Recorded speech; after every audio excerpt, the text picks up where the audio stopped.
Buenas tardes.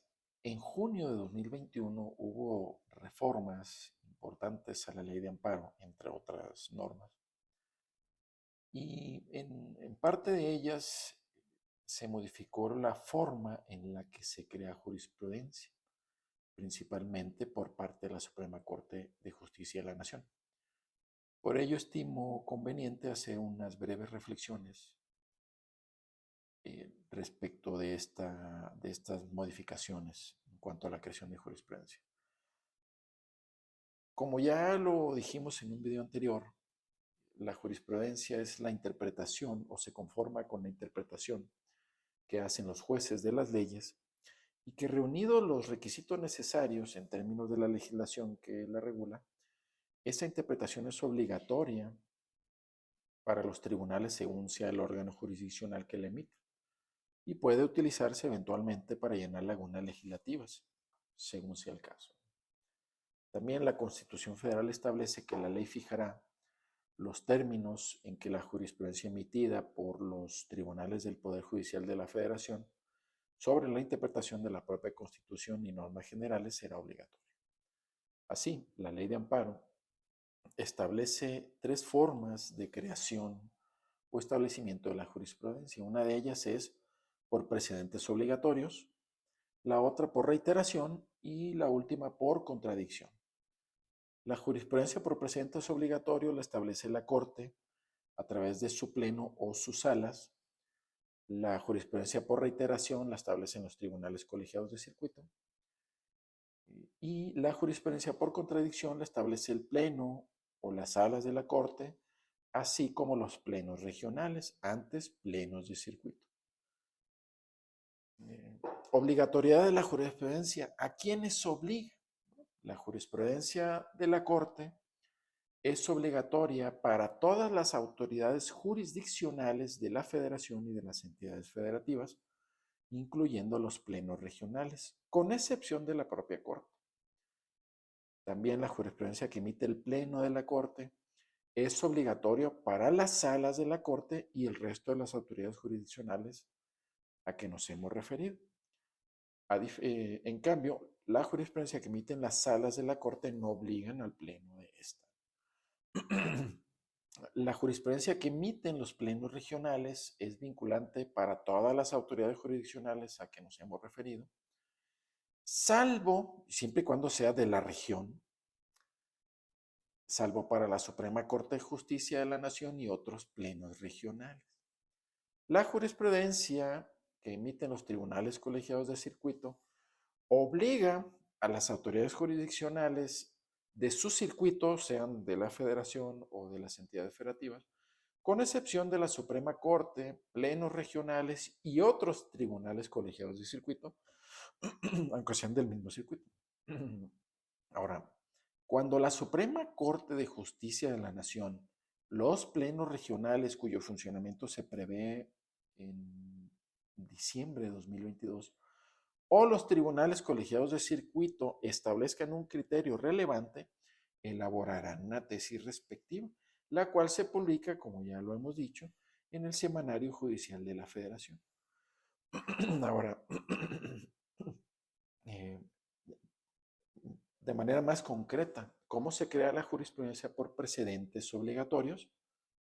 Que esta, ya lo dijimos, solo la crea la Suprema Corte de Justicia de la Nación.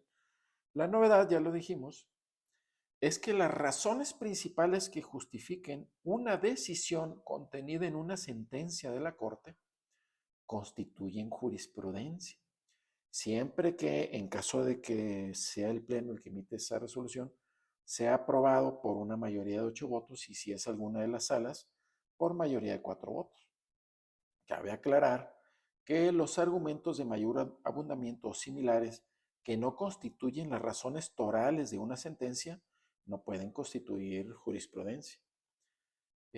Así considero que con base en esta nueva forma de que la Corte crea jurisprudencia, se garantiza una mayor certeza jurídica en el sistema jurídico nacional, pues de forma más ágil o rápida, la Corte establece la interpretación vinculante, desde luego, de la Constitución o las leyes que de ella emanan, Recordemos que antes, para que un criterio adoptado por la Corte en un asunto sometido a su jurisdicción y su resolución, era necesario pues que se contuviera o que estuviera en 5 criterios en un mismo sentido, o por contradicción de criterios. Ahí también se emitía una jurisprudencia.